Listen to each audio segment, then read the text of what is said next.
So welcome to our joint Pledge for Change and Kuja learning session today.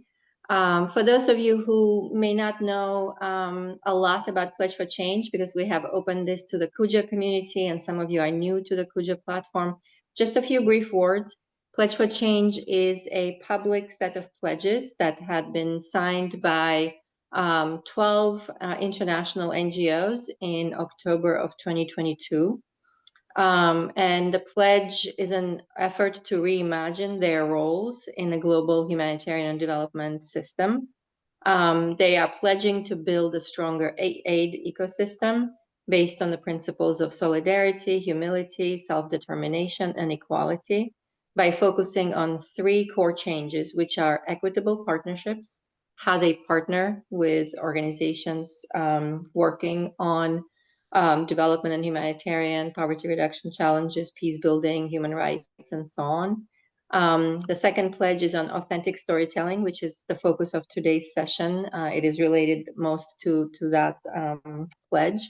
And it's essentially focused on how they communicate about their work and how much space they are giving to local organizations, partners, collaborators to be shaping their own stories, their own narratives, and visual representation of the work that they do. So there's a number of other pledges related to authentic storytelling. And the third one is on influencing wider change in aid and philanthropy ecosystem, starting with themselves, as well as influencing peers, influencing funders and donors. You can read more about it at this link, pledgeforchange2030.org. We have several Pledge for Change Secretariat staff here today. I'm Isabella Jean, and I support the Pledge for Change Secretariat as an external resource and learning partner. And the shared learning agenda that this series and this session today is part of is an effort to jointly elevate all of the learning that's been happening and focus it and structure it more.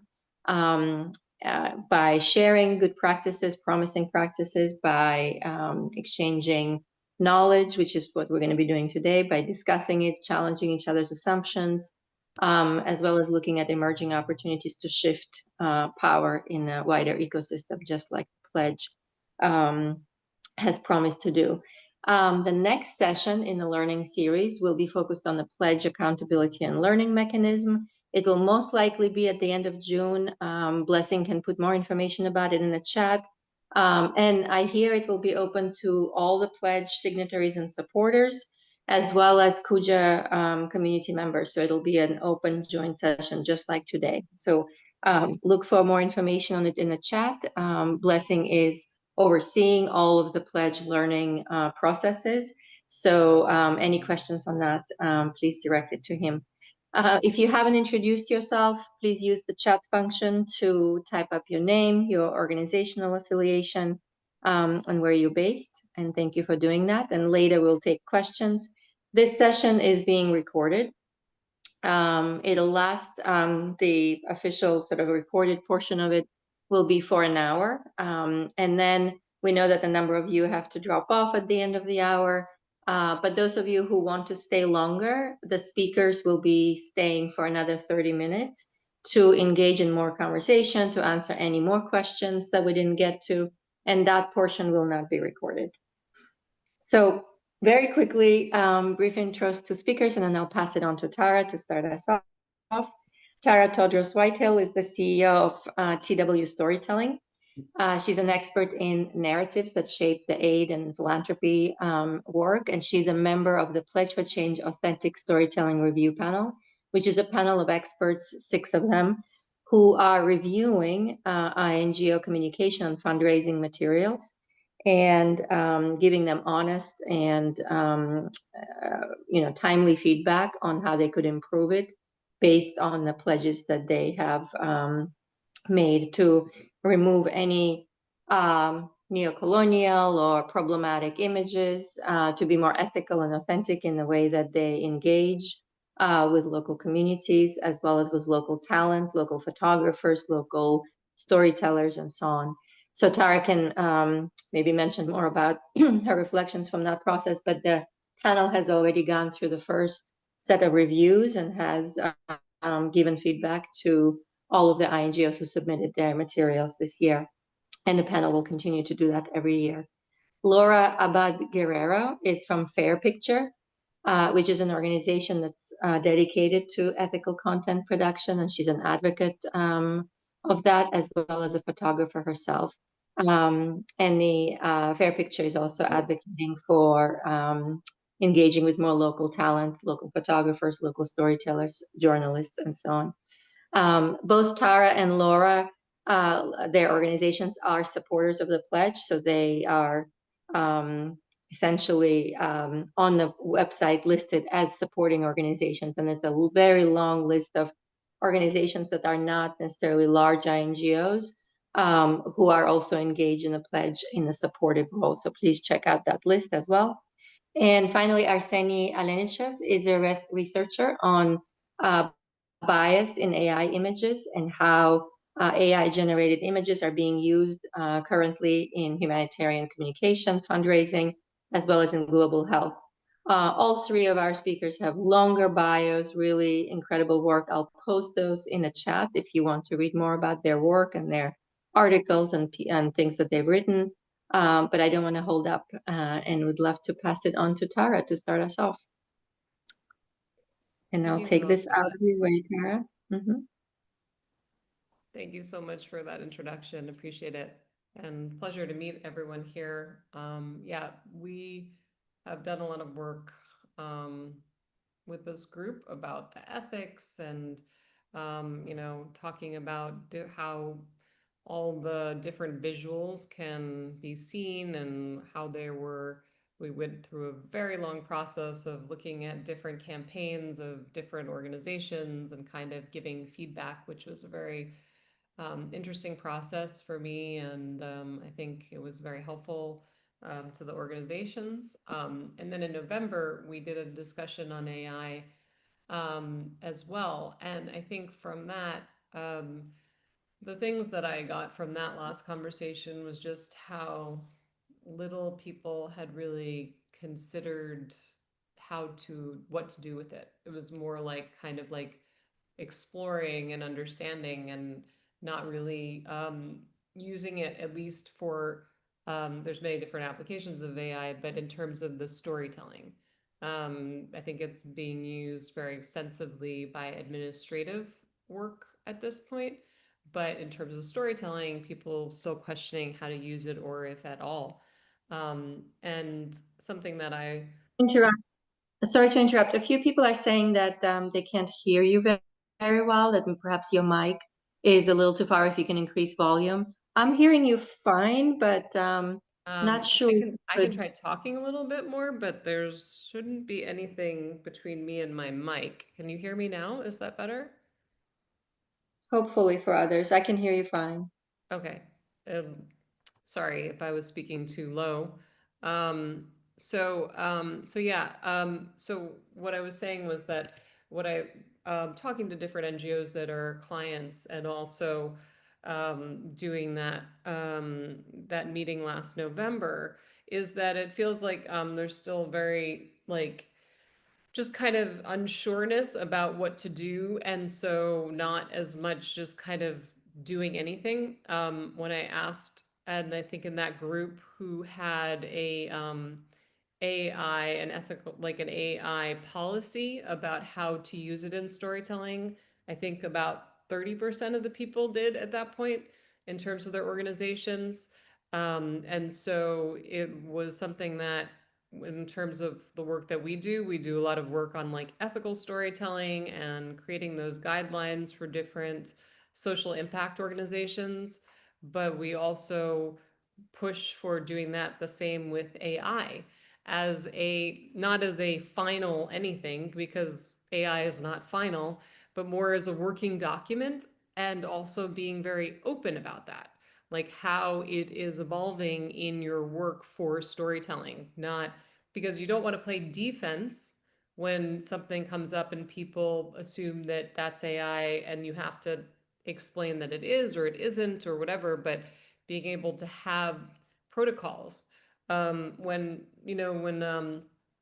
a couple of years ago when these programs started coming out that could create the visuals so quickly, a very big organization, which I'm not going to name because I don't want to put anyone down, but one of the bigger nonprofit organizations created photos essentially of a protest that was not necessary to create because those photos actually existed. They were completely like out there and they didn't need to do that. And then in the very, very tiny little right hand corner, it said AI illustration. And the first time I saw it, I completely missed it and realized afterwards what it was. And they got a lot of like a lot of criticism for that because they kind of didn't have a policy in place about how to use it. So clearly that was one part of the organization that decided to do that without having a greater policy about it.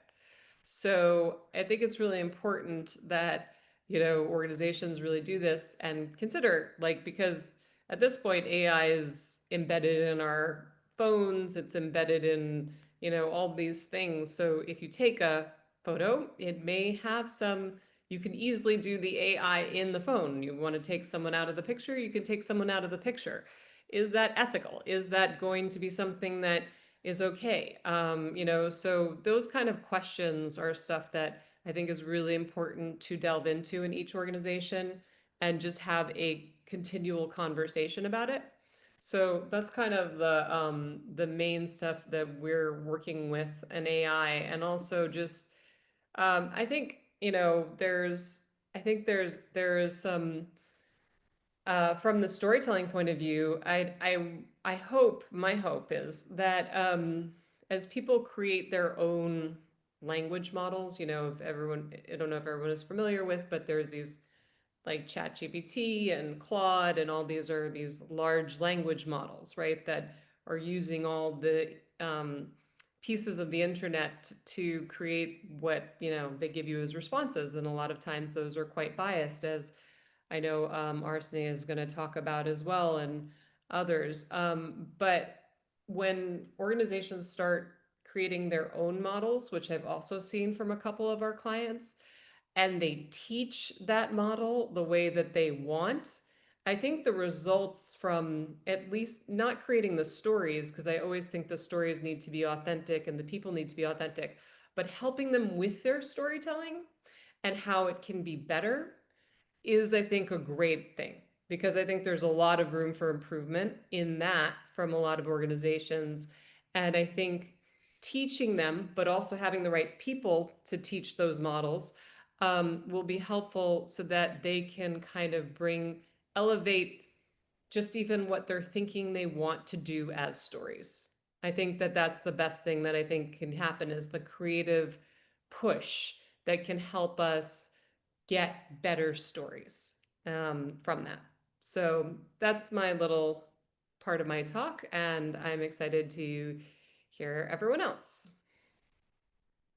Thank you, Tara, and thank you for giving that overview of how the discussion started with the pledge community in November. The discussion that Tara was referring to was part of the pledge gathering, which was virtual online in November of 2024, and there was an entire session that Tara led with a colleague on this, and I think that was kind of the beginning of where some of this concerns, some interesting practices were discussed. And as you said, so much is happening even since November 2024 that a lot of organizations are playing catch up. So thank you for that, and for your reflections on what you're seeing in your work with other collaborators and partners. I am going to pass it on to Arseni now, who has quite a bit to share with us. And yeah, great. You have your slides. Over to you, Arseni. Thanks. Thank you. Just a second. Let me just start the presentation. Yeah, hi everyone. Just great honor to be here, and I would like to talk to you about research that I've been doing in the past 3 to 4 years. So I'm a social scientist, medical anthropologist by training. I hold a PhD from University of Amsterdam, and I completed a postdoctoral fellowship at the University of Oxford, and I'm currently based at the Institute of Tropical Medicine in Antwerp. So this presentation is based on roughly 29 interviews I completed with the global health and NGO photographers 2 years ago, and 31 interviews with global health communication experts. There's a typo here, sorry, there's archives. Members of the Colonial and Humanitarian Archives and AI artists. And also I've been doing some value-sensitive prompting, like mostly in Midjourney. And I did a bit of search of AI-generated global health content, which I would be actually showing to you. So, it's very, as a social scientist, for me, it's very important to kind of contextualize the practices and how they might affect, the history of visual representation. We can think about global health photography as four like major steps. We had like photography in colonial times that led to the creation of major stereotypes that we see today. Then there was, of course, a lot of parachute photography when NGOs were established. Mostly people who look like me were sent to the global south, as you know. And then around the COVID time, there was actually active localization of photography, which is prompted mostly because of the travel restrictions and the organizations. They were very proud to employ local photographers, but many of them, they kind of didn't say that they had to do it because the photographers in the global north didn't have to travel. They couldn't travel. And now we have AI turn in visual communication right now. The photographers who were just empowered locally, now one way or another, they have to consider using AI or potentially compete with it. So for those of you who are not 100% familiar, generative AI, it works oftentimes as text to image. So you have a textual input and you have a visual product as the outcome. It could be flexible, it could be more of like rigid, like in Midjourney, but the idea is it's like text to image.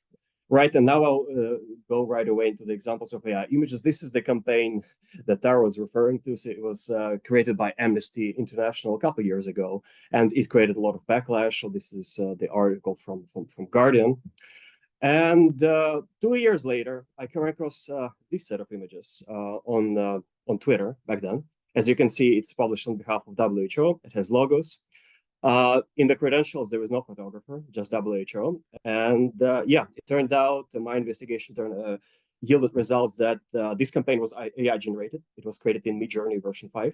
And WHO did not disclose that, yet they had to officially admit. So it was a campaign against crops for profit. So you can see kind of this image that really reeks of like old school charity humanitarian image from, I don't know, 80s and 90s. Many of us who've been kind of challenging those visuals.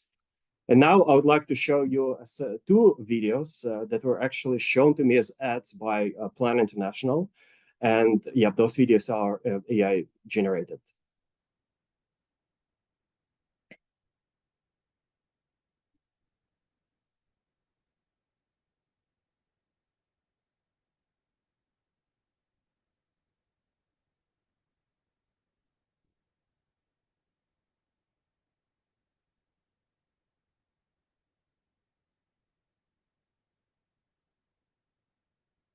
So in the end, there's a disclaimer that these videos are for illustrative purposes, but it's not clearly stated that's AI. And there's just like a second portion of that video, second separate video.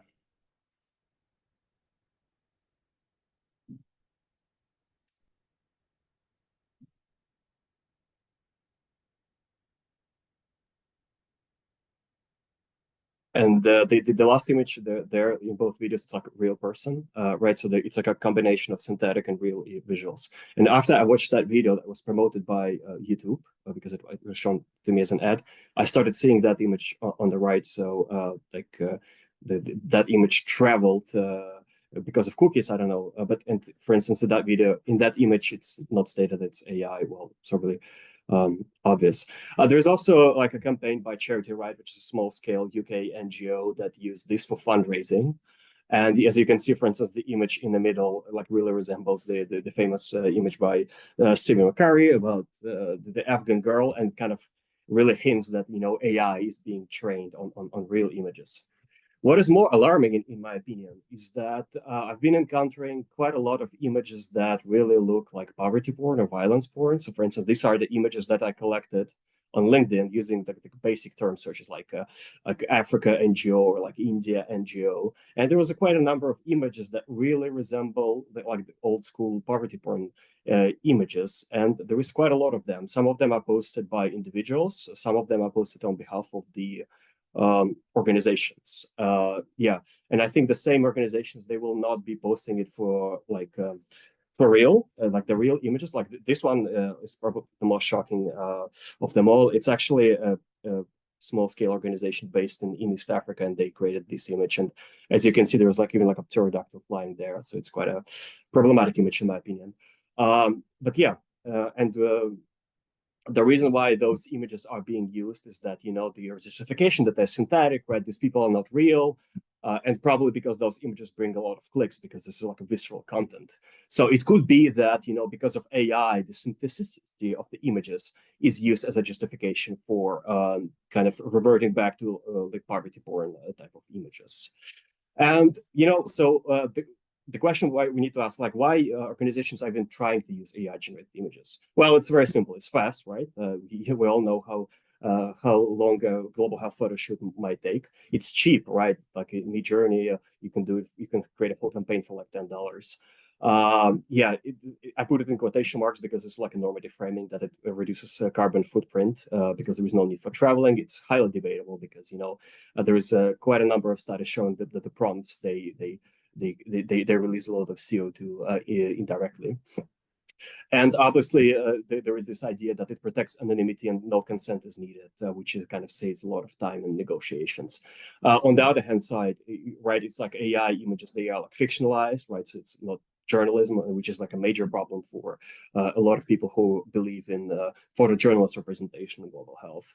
It takes away local jobs and assignments, right? And we need to think about kind of localizing global health practices, visual practices, hiring local photographers, local artists. So potentially using AI undiminishes that initiatives. And obviously there is a number of biases and stereotypes that I'll be elaborating later on. And there's also obviously a risk of losing credibility because, as you know, like AI might lead to, the use of AI might lead to the backlash. And in relation to all this, there is also a dehumanization of visual communication.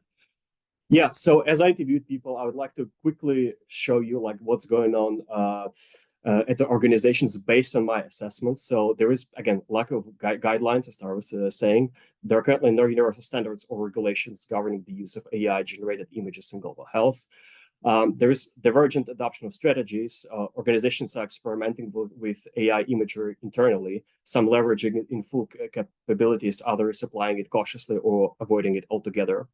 Financial drivers like funding constraints and budget cuts, especially with USAID, prompting organizations to explore AI as a cost-saving alternative to traditional visual production, blurring the boundaries. So AI images exacerbate existing tensions between photojournalism and marketing imperatives that are like central to global health communication. Yeah, and there is obviously accountability challenges. This is also what Tara mentioned, that you know, for big organizations, it's very difficult to make sure that the people are not using AI or using it ethically. So, like for instance, the WHO story, it was similar to Amnesty because they outsourced it to someone and didn't verify it was AI, and then it all went live. There was also bias and copyright risks because most generative AI models are likely trained on data sets containing biased representations and copyrighted material, raising legal and ethical concerns. You know, some tools are better than others. For instance, I noticed that a lot of people in who use AI in global health, they for instance use Grok, which is like quite a questionable decision given it's connected directly to Elon Musk. Yeah, and there's also a study was suggesting, my research shows the same, that, you know, an ideal model would have some sort of like custom AI system that is ethically sourced, locally produced, yeah, and with the prompts and validation led by community members. So my assessment shows that AI images is being used for all sorts of things, for internal and external communications, for fundraising campaigns and donor engagement, for social media content and digital outreach, and even for educational materials for communities. One of the bigger kind of points of disagreement among people I interviewed is whether to use AI-generated images that really look like real people. So on the left-hand side, these are all AI-generated images. posted on quote-unquote global health organizations in the broadest possible sense. And on the right, we have kind of the same kind of approach, but it's artwork, right? So for instance, Plan is now, this is a more recent image from Plan, and I think it was also done in Midjourney, and it has more like a positive connotation. So, and there are people I interviewed, they were like having strong opinions whether photorealistic images should be used or not, and we can dive into that later on. Yeah, and for instance, I got hold of images that I cannot show you for ethical reasons, but basically, organization created a collage of real photos, and they created prompts and turned it into the artwork. It was in relation to refugee health and everything, so that's how, for instance, AI is being used. Another interesting application was that AI image was created by the comms people, and then photographers were tasked to reproduce something like this in real life. So AI is being used as a sort of like a blueprint, as something that accompanies brief. But again, this is nothing new because oftentimes alongside briefs, photographers receive past images. So this is just another iteration of this paradigm.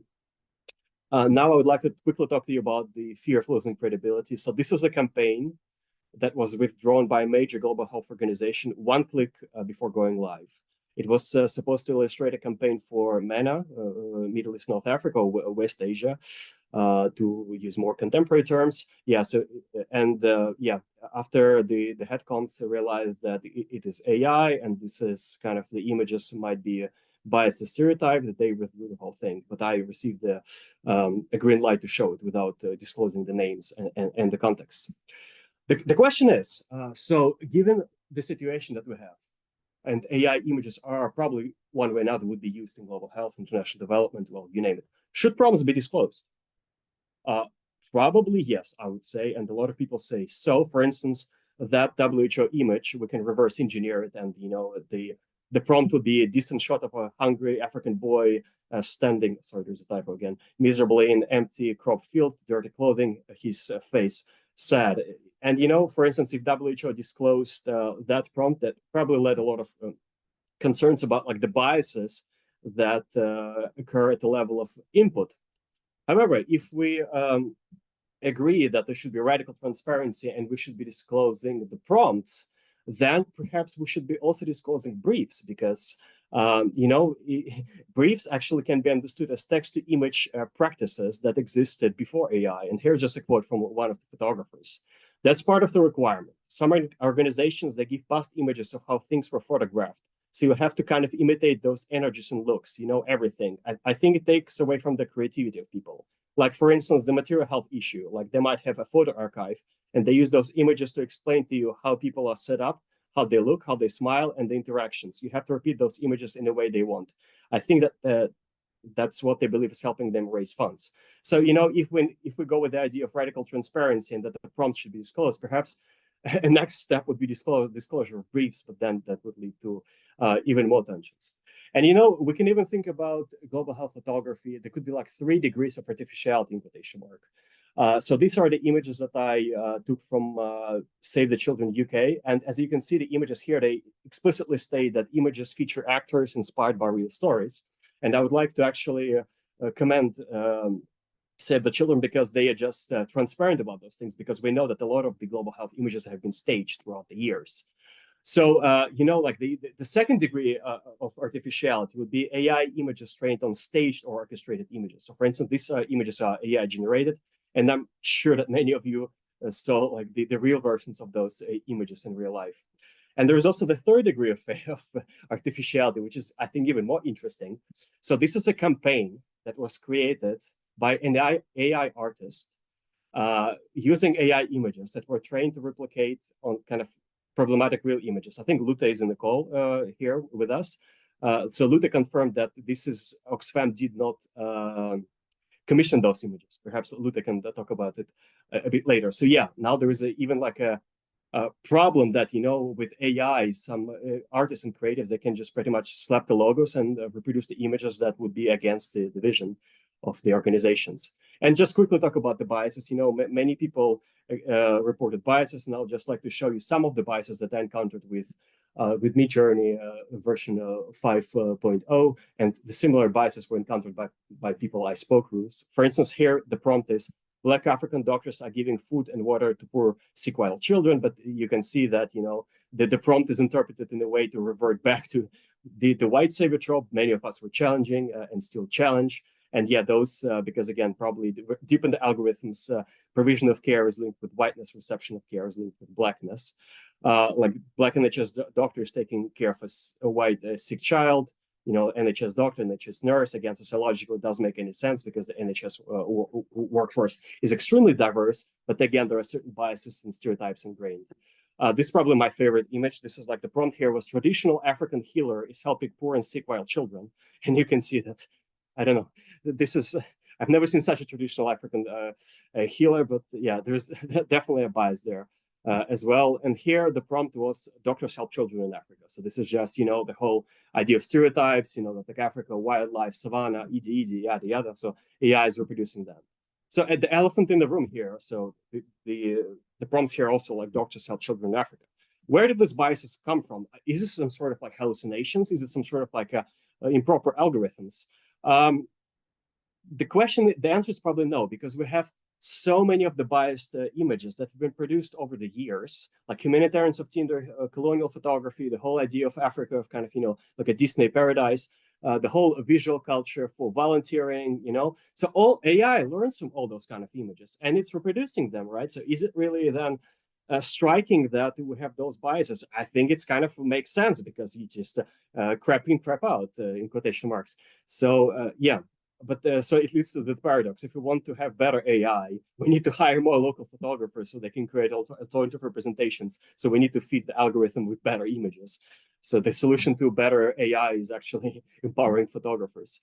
So probably the best way of understanding AI would be just kind of consider like a kaleidoscope, which is like the toy optical instrument to view patterns due to the repeated reflection. So if you think about this, the real images are the crystals that are put into the kaleidoscope, and then you can rotate it infinitely, and every time you would see something else, and that would be the AI generated images. And the generative tool can be itself understood as a kaleidoscope, right? So it's the question is how you rotate and what you put inside. Yeah. Again, this is just really going quickly ahead with all the topics, but my research is still pretty much ongoing. So if you yourself tested AI or if you have strong opinions on it, I would love to potentially hear from you, and please drop me an email if you're willing to talk about this. Yeah, thank you very much. Thank you, Arseny. I have so many reactions and questions to the images that you've been researching, and I know how much you had to condense to give space for discussion today, and there's probably a ton more. You're getting some applause in the room as well. I'm going to pass on to Laura because I know we'll have space to talk, and of course for all of you who are able to stay for that extra half an hour, even more so with all three of our speakers. Laura, I would love to hear your take on this as a photographer, the work that Fair Picture does, any bright spots you're seeing. Over to you. Thank you, Isabella. Hi, everyone. Such interesting introductions already. Me as a photographer, I've been specializing in AI realistic images since a while ago, and especially portraits. And I understand that AI realistic images are here, and we need to comprehend, embrace this technology to then understand it and being able to regulate it in a degree that we don't stop innovation and creative opportunities that it also provides. In this sense, I'm going to share a personal experience of the use of generative AI images for good, let's say. My grandfather was arrested in 1936 here in Spain when the war began. And of course, as an anti-fascist, he never got back home. And then, of course, my family went through lots of struggle and tough times with the war and then with the dictatorship. So in my generation, we didn't get any, of course, any photo or any visual representation, not even any object of this part of my family. So for me, it was really a missing point. So at some point, I decided to create it myself. So I did this image with Midjourney, and I'm pretty happy with it. I think it represents this person is really look like my brother and my father. So for many people, this kind of practice may not resonate, but for me, it was important. It's important to anchor my memories that I didn't have before. So in this case, what I mentioned along with the photo is that I created it, and which is my copilot. For me, this is the basic information that any image needs to have. So I of course acknowledge the dangers of making. Well, this was in 2023. It evolved a lot. It evolves super quick. So now it would probably be even more realistic. And we all know there's fake or not authentic images out there, and there's a very much a need to regulate this.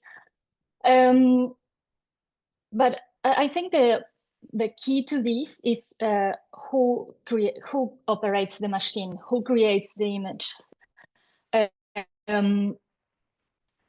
The tool is important, but the most important to be transparent is who created this, because it's also context. It may even be a camera, the tool, and the creator may be also cutting someone from reframing in a way that is not authentic. But there's a very much philosophical conversation about what is authentic. What we think, even in Fair Picture, me and my team, is the creator must have the competence to create that image with whichever tool it is. In the sense of, for instance,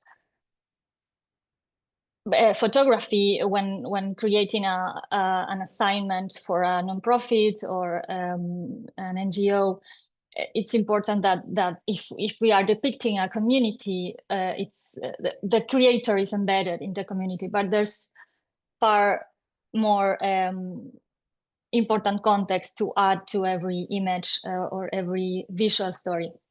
Fair Picture, it's a platform for ethical and compliant content production. We mainly work co-creating stories with together with organizations and visual creators globally. But we want to go farther than just hiring local creators or co-creating with that. So we developed the Fair Consent app that is also tackling something very important that in regards to ethical visual content production. And this app has is being constantly developed also with the help of an expert group of representatives from the most important NGOs globally, and mainly is done for visual productions, for video and photography. But if we position this in the context of AI, there's also a need for consent in the images that train algorithms. I don't know, this may evolve in the sense of, as Tara said, every organization has its own trained model. So what images do we use to represent, to train this algorithm to represent people? Well, this we may think that we need consent from these people that train algorithms. So it's also related, this tool. So yeah, I'm very excited to see to join AI to this long long conversation about what's fake, what's not fake, and what's authentic storytelling. Thank you, Laura. And please, if you could share in a chat about the upcoming event that Fair Picture is hosting, I believe in June. Perhaps. Yeah, thank you so much Do you want for to mention reminding something me. about it?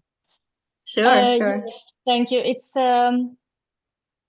It's a discussion about reclaiming ethical storytelling in times of nonprofit cuts. It's about what Arseny was mentioning, that many times it's arguable, but many times it may be cheaper to produce images with Midjourney or ChatGPT. So when the budget is tight, organizations may be tempted to even more to use these tools. So we will be discussing on the 10th June. The link is in the chat. There's already 120 people interested there, so there will be an interesting conversation. Thank you. Excellent. Thank you, Laura. Thanks all three of you for all of your work, for the work that you're doing, researching these issues, actually, unpacking all of the implications of this fast evolving technology and new ways of working that organizations are embracing sometimes without asking all the questions that they should be asking. For all the work that you're doing advising organizations on their policies, on the safeguards that they need to put in place, as well as creating this new ways of practically supporting them, like the app that Fair Picture has. Tara, I wanted to pass the mic to you as a longstanding pledge supporter, as a member of the Authentic Storytelling Review panel. What stands out for you? What questions do you have for Arseny and Laura? Because there's so much in the presentations that we heard, and I know, again, there's a lot more to unpack, and it was condensed, but not only about problematic practices and almost like regression to poverty porn and the very things that Pledge for Change tried to address and is addressing, but also some real practical ways to do better, in terms of guidelines and ways of addressing these biases both already embedded in AI, but also biases that every human brings when they sit down and type that prompt, as Arseny was showing. So over to you, Tara, for the first question to them, and then we'll open up to the room. You're muted. My question is for Arseny because I was curious it's a broader there's two questions, I guess. One is like how you can like search more for those images to find them, like where to get, because those are great examples you showed. And, I'm just, obviously sometimes you come across it and it's clear and then sometimes it's not. So I was just wondering how you are able to define that. And then the second thing is, I think something that we didn't really talk about, but I think is interesting to kind of get people's opinion on, is not necessarily when you use, there's a lot of ways to use visuals without being photo or video, like it could be illustrations, animations, data visualizations, all those things. So just also in terms of any thoughts that you're like, where AI comes into play with that, because I think there's a lot more use for that. You wouldn't necessarily, step into worries about the photography, but you still have to think about the ethics of the thing. So I just also wanted to expand that in terms of what the visuals are. Yeah, thanks, Sarah, for the questions. In terms of search, it's been just really manual. So the WHO image I just came across by mistake, really. And then I just started kind of investigating around it. Again, the plan video was shown to me as a YouTube ad. And the bulk of the images, this is just LinkedIn, really. So I was just looking for like NGO collaborative partnership or NGO and then, like a topic. But I'm sure that it can be done and it should be done in a more structured way. Probably it could be even automated. But given that a lot of the images, they could be misinterpreted as AI by automated systems, that's a bit tricky. But it's definitely potentially kind of a whole research or practical direction.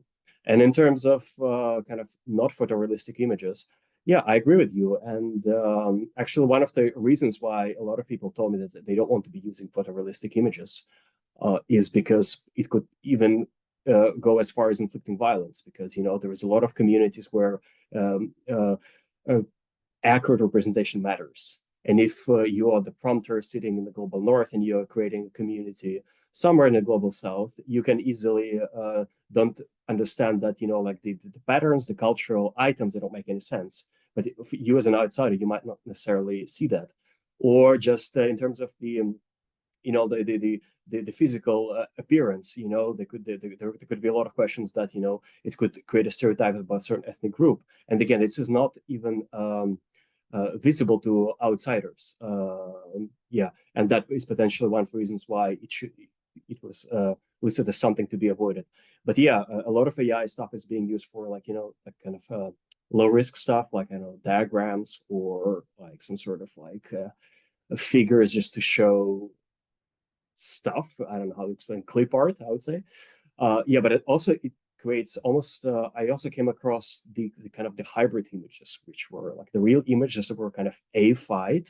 So they underwent quite a lot of AI retouching. So it also kind of the blurs the back the kind of the boundary even. And if we think about even like the digital cameras, because they have the processors and there is AI algorithmic stuff in them inside as well. So like the whole kind of uh, distinction between AI, non-AI, real, not real, it just falls apart. I mean, it falls apart if you think about it about socially, but it also even falls apart on the technical level.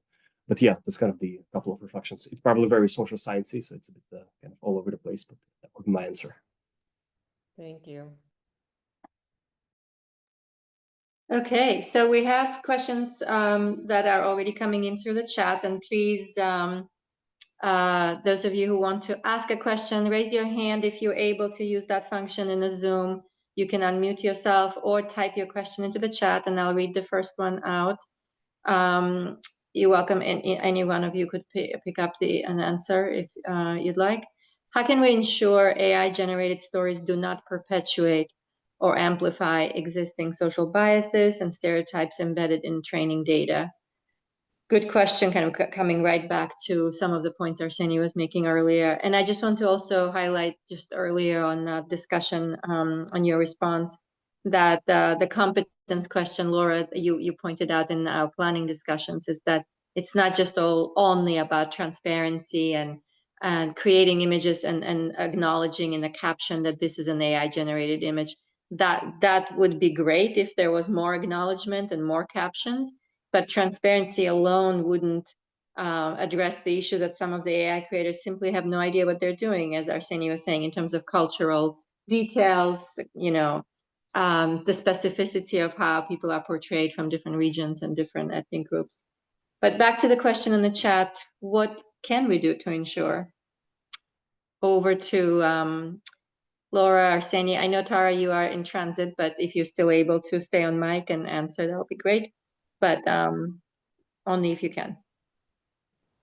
May I think those two questions have the same answer, from my opinion, because as I was saying, it's who operates the machine. So of course, if you just type a simple prompt on, okay, health humanitarian image, the outcome can be full of biases, but it's about what you prompt beyond that. If you want diversity, you just type the diversity you have in your idea. It's about having a clear idea of what you want, not just typing something and see what happens. That's a very different approach to an AI image generator. So we tackle the biases just operating these tools well and with competence. And that's and that's the AI creator artist, and that's the point. For instance, going out of across industries, to make a metaphor. If you are a fashion designer and you know everything about fabrics, you will prompt fabrics perfectly. But if you don't, it will be random. And that's the same to everything. Your knowledge will co-create with the machine, and the outcome is about these two inputs. Yeah, and to follow up on this, I interviewed two people based in West Africa in the same country. One of them was AI artist, and the person told me that when they were trying to really create images of certain ethnic groups and cultures within the society, was not possible in any of the engines. It would just still create some sort of like the most generic West African look or the most dominant ethnic group from that particular country. Yeah, and to the point that another person who's working for Global Health Communications, the person who's using photorealistic images on a daily basis in Midjourney, so that person told me that they don't even use the name of the country in the prompts anymore because they use African, and then they manually add signifiers like Laura been saying about like the fabrics, about the context, about like what houses should look like. Yeah, and it's difficult. It's difficult. So even localization. There's definitely room for localization. And in terms of the biases, in terms of the training, this is the tricky part because again, most of those big generative engines they refuse to disclose what was the training data used to train them, and this is a major problem. I mean, so many organizations and initiatives pushed those corporations to disclose, but they just don't. Because, for instance, there was a recent leak that Midjourney was trained on work of like 30,000 photographers, and it was done without consent or anything. And I spoke with the comms of a major global health organization, and they told me that Adobe approached them to sell all the images for training. And to be honest, they don't even need consent. They can just like pull all the kind of white saver, suffering black or brown child images from the internet and just train AI on that, just because we've produced so many of those images collectively as a global health industry. In that sense, there's been this idea, we just need to create better images. Yes, but AI can still learn from the quite horrible images we produced before. And the question is, what do we do with them? Do we erase them? Do we erase like the bad images? But in doing so, we're going to erase a lot of history, right? So these are like the big questions. But I think just probably the most pragmatic thing would be just to start talking about the biases and that they exist in AI, that they can be perpetrated by training sets, by the design of the systems, and by the prompters as well. So yeah. Thank you, Arseny. I'm seeing even public, just average social media users engage in that in the comment section of various AI slop images that we're seeing on some channels, right? Kind of questioning why the people looked a certain way, or their traditional clothing is not correct, and so on. So but there's a lot of people who are also still catching up to being able to recognize when it is an AI generated image versus a photograph. So there's a question that's more specific to how organizations are dealing with this in the sector. A question for everyone, and Tara, you started with that actually, given that came up in the discussions back in November, the pledge gathering. How many organizations have you spoken with, Arseny, in your case, or Tara, that you are advising perhaps at the moment, that have AI use policies? And how many of these policies are being shared so that there's a peer-to-peer kind of space where these are shared as others are developing theirs. And Laura, maybe Fair Picture is also seeing some examples of that. Over to maybe Tara, you could pick that up and then pass it on to Arseny. Yeah, I don't know if I could make the number exactly. I just, I don't remember how many people were in that conversation. Maybe it was like 20, and I'd say about 30% of them had something where they were working on or had a policy already. And there were others that had just integrated it also um, into their ethical storytelling policy. So they had not made a separate one, but it was about more about the policy in general. I wish I could specifically say one organization in general, but it was been a while, so I don't think anyone was sharing at that point their policy. But if others come across that, I'd be happy to see them as well. Yeah, I was provided in confidence one by MSF, but I cannot share it. So they just sent me for the reference and they asked me not to circulate it. Yeah, for instance, Red Cross, they integrated it into their general policy on the visual. So it starts, you were just saying, a lot of organizations are either working on kind of amendments to existing ones, or they create some sort of standalone brief kind of guiding note. But yeah, and I think it's happening right now because a lot of comms people kind of play with AI and then just that's horrible, or that this is actually useful. And yeah, just work in process, in progress. Pardon me. Thank you, Arseny. Laura, before I pass on to you, I just want to recognize we are at the full hour point now, and we did say we'll stop recording at this point. I know a few people have to drop off. City or Blessing, I can't stop the recording, I believe, from my end. So please, if you could do that, that'll be great. But we are staying on for another